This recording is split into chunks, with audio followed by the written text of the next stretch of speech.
This channel does not promote any violent, harmful, or illegal activities. All content provided by this channel is meant for an educational purpose only.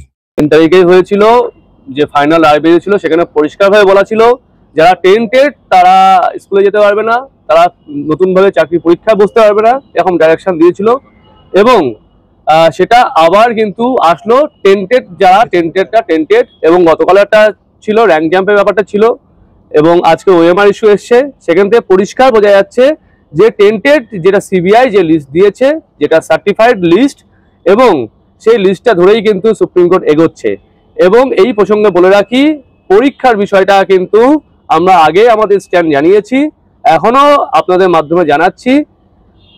সরকার পক্ষ, SSC, তাদের হাতে scope আছে আইনিভাবে তারা যাতে আরো চেষ্টা করে নোটিফিকেশনটা ডিলে করা বা অন্যান্য বিষয় সেই জায়গাটা, কারণ আমরা কিন্তু যোগ্যতার সঙ্গে পরীক্ষা দিয়েই 7 বছরের ওপরে চাকরি করছি সসম্মানে, সেই জায়গায় পরীক্ষা দেওয়ার কিন্তু কোশ্চেন আর আসে না, এই একটা বিষয়। পাশাপাশি আরো কয়েকটা বিষয় আপনাকে জানিয়ে রাখি, এখানে আমাদের স্ট্যান্ড পয়েন্ট পুরোপুরি পরিষ্কার। আমরা যে ভ্যালিডিটি অফ দ্য প্যানেলের মধ্যে যে সমস্ত শিক্ষক শিক্ষিকা 11-12 এবং 9-10 লেভেলে যে সমস্ত শিক্ষক শিক্ষিকা নিয়োগ পেয়েছে তাদেরকে নিয়েই আমরা মুভ করছি, কারণ সুপ্রিম কোর্টের ভার্ডিক্টে প্যারা 31-এ পরিষ্কারভাবে মেনশন করা আছে, সেইভাবেই যাচ্ছি আমরা। এবং এই বিষয়টা নিয়ে একাংশ মানে শিক্ষক শিক্ষিকার একটা অংশ তারা কিন্তু ন্যারেটিভিটি ছড়াচ্ছে, ভুল প্রচার করছে। সেই জায়গা থেকে তাদেরকে বলবো আপনারা বিষয়টা অনুধাবন করুন এবং আপনারা যে বিভাজনের যে সৃষ্টি করছেন সেই বিভাজন থেকে বিরত থাকুন, কারণ আমরা যেটা করছি সেটা আইনিভাবে লড়ার চেষ্টা করছি, আইনিভাবে যে পথটা আমাদের খোলা আছে সেইভাবে চাকরি বাঁচানোর লক্ষ্যে কিন্তু এগোচ্ছি। আর একটা বিষয় অবশ্যই জানিয়ে রাখা দরকার, এই যে আমরা সকলেই জানি যে সরকারের মন্ত্রী আমলা তাদের চুরির যে দায় তারা আমরা এখন বহন করছি, তারা কিন্তু যারা করেছিল তারা অলরেডি জেলের ভাত খাচ্ছে, জেলে আছে। এবং এর মানে এই নয় যে আমরা অন্যায়কে প্রশ্রয় দিচ্ছি, আমরা লিগালি সুপ্রিম কোর্টের ভার্ডিক্টে যেভাবে আছে সেইভাবে রিভিউয়ে যাচ্ছি এবং সেইভাবে আমরা আশা রাখছি যে মানে দেরি হলেও আমরা সুবিচার পাবো। এবং আর একটা বিষয় বলি, আমরা দেখেছি বিভিন্ন রাজনৈতিক দল, বিরোধী দল থেকে শুরু করে অন্যান্য দল, তারা সবাই আমাদের কেসের ক্ষেত্রে সমব্যথী। আমরা আবার রিকোয়েস্ট করছি আপনারা রাজনীতি ছেড়ে আপনারা আমাদের হয়ে, সরকার পক্ষকে বলছি আমাদের হয়ে আমাদের জন্য একদম একান্তভাবে যা করা সেটা করার ব্যবস্থা করুন। শুধু বলা ঠিক নয়, করাটাও করতে হবে, এটাই বিষয়। এবার ম্যাডাম কিছু বলবেন। দেখুন, আমাদের তো 3 তারিখে যে রায় বেরিয়েছিল সেখানেতে আমাদের টেন্টেড বলুন বা আনটেন্টেড সকলেরই চাকরি গিয়েছিল, কিন্তু একটা ডিফারেন্সিয়েট আমাদেরকে করে দেওয়া হয়েছিল, যেহেতু এই আমরা টেন্টেড এবং untainted segregation is done and accepted by Supreme Court. কিন্তু তাহলেও আমাদের প্রশ্নটা ছিল তাহলে আমাদেরকে পানিশমেন্টটা কেন দেওয়া হলো? এখানেতে আমাদের তরফ থেকে আমরা রিভিউ পিটিশনে যাচ্ছি, আমরা আমাদের তরফ থেকে বলুন বা একজন শিক্ষক হিসেবে বলুন, আমরা জাজমেন্ট কপি সবাই পড়েছি এবং আমাদের উকিলরাও বলছেন যে দেয়ার আর সাম ভ্যালিড গ্রাউন্ড যে আমাদের রিভিউতে হয়তো কিছু একটা সুরাহা হতে পারে। সেক্ষেত্রে সরকারের এত তাড়াতাড়ি যে নোটিফিকেশন বার করে দেওয়ার যে প্রবণতা আমরা দেখতে পাচ্ছি তার আমরা তীব্র নিন্দা জানাচ্ছি। আমরা কোনোভাবেই আমরা পরীক্ষা বসবো না। এই যে পরীক্ষায় বসিয়ে যে ধরুন যে প্রমাণ করতে চাইছেন যে তারা নতুন ভাবে একটি পরীক্ষাকে সফলভাবে নিতে সক্ষম সরকার, আমাদেরকে বলিদান দিয়ে সেটা আমরা চাই না। পরীক্ষা হোক, 100 বার পরীক্ষা হোক, আমাদের পশ্চিমবঙ্গের শিক্ষা ব্যবস্থা সুন্দরভাবে চলুক, সেটা আমরা চাই, কিন্তু সেটা আমাদেরকে ত্যাগ করবে, আমাদেরকে বলিদান দিয়ে নয়। আগে আমাদের চাকরি সুরক্ষিত হোক, তারপর সরকার যেভাবে যাকে খুশি পরীক্ষা নিক। অন্তত 2016 সালের যতজন কর্মরত আনটেন্টেড টিচার্স এবং টিচিং স্টাফ আছে তারা কোনো রকম পরীক্ষায় বসবে না। আর আফটার 7 ইয়ার্স, আমি এখন 2016 সালে যখন পরীক্ষা দিয়েছিলাম আমার কোনো ম্যারিড লাইফ ছিল না, আমার কোনো সন্তান ছিল না, কোনো সংসার ছিল না, এবং আমি আজকে নিয়ার অ্যাবাউট 40 কাছে এজে এসে যাচ্ছি। আমার মতো অনেকেই আছে, বিভিন্ন আমাদের নার্ভাস সিস্টেম ব্রেকডাউন হয়ে গেছে, কত ধরনের রোগ আছে, সেই অবস্থায় আমরা কি করে পরীক্ষা দিতে পারি?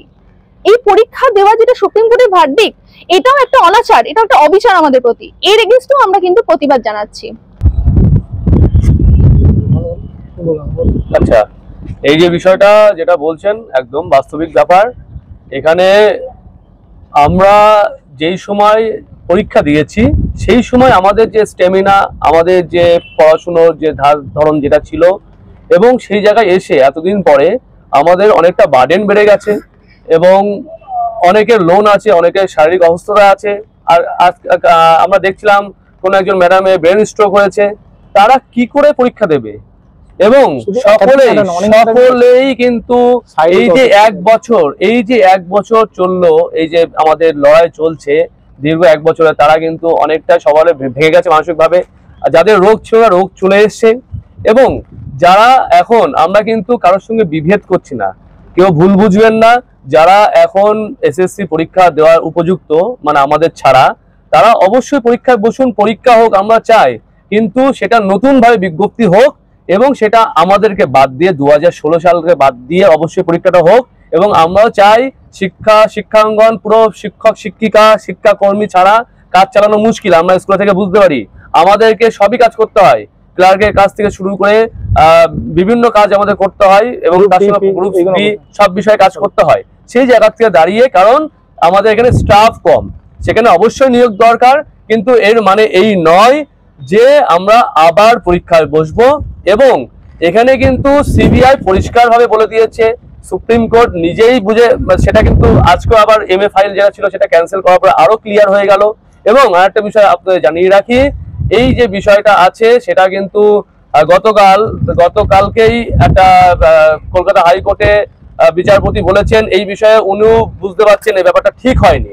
তার মানে যারা বিচারপতি আছেন তারাও কিন্তু বুঝতে পারছেন ঠিক নয়, সেই জায়গাটা আমরা বুঝতে পারছি। অবশ্যই সেটা রিভিউতে আমরা আশা রাখছি যেটা সুপ্রিম কোর্ট এটা অ্যাকসেপ্ট করবে এবং এটা রিওপেন হবে কেসটা, দিয়ে আমরা জাজমেন্টটা পাবো। বিশেষ করে যারা ভ্যালিডিটি অফ দ্য প্যানেলের মধ্যে নিযুক্ত হয়েছে তারা অবশ্যই ন্যায় বিচার পাবে, এটা আমরা আশা রাখছি।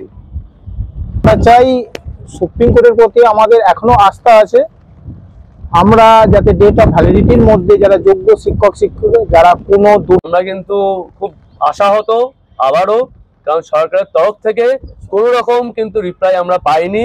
শুধুমাত্র যেটা পেয়েছি ফুটেজ পেয়েছি, আমরা কিন্তু প্রচারে আসতে চাই না।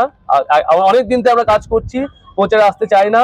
আমরা যেটা চাই, চাকরি বাঁচানোর লড়াইটা যেন সার্থক হয় এবং সরকার যাতে ইমিডিয়েটলি আমাদের সঙ্গে বসে এবং আমরা কি ভাবছি, আমাদের লয়াররা কি ভাবছে, সেই ব্যাপারটা তাদেরকে বলা এবং তাদের লয়াররা সেটা সেভাবে যাতে স্টেপ নেয়, সেই বিষয়টা আলাপ আলোচনা বসতে।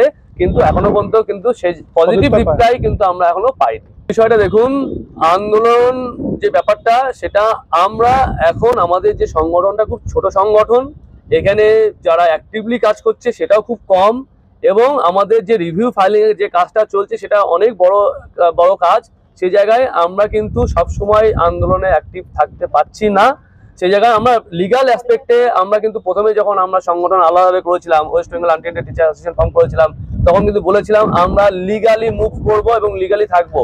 সেই জায়গায় দাঁড়িয়ে অন্যান্য সংগঠন যেটা করছে আন্দোলনের ব্যাপারে, সেই বিষয়ে আমাদের কোনো বক্তব্য থাকতে পারে না, থাকবেও না। এবং সেটা অন্য একটা সংগঠন কেসটা করেছিল, সেই রেসপেক্টে হাইকোর্ট রায় দিয়েছেন এবং সেই বিষয়ে আমাদের কোনো বক্তব্য থাকবে না। তবে আন্দোলন থেকে সরে যাচ্ছি তা নয়, কিন্তু আমরা আন্দোলনে থাকবো, তার মানে এই নয় যে আমরা আন্দোলন থেকে সরে যাচ্ছি।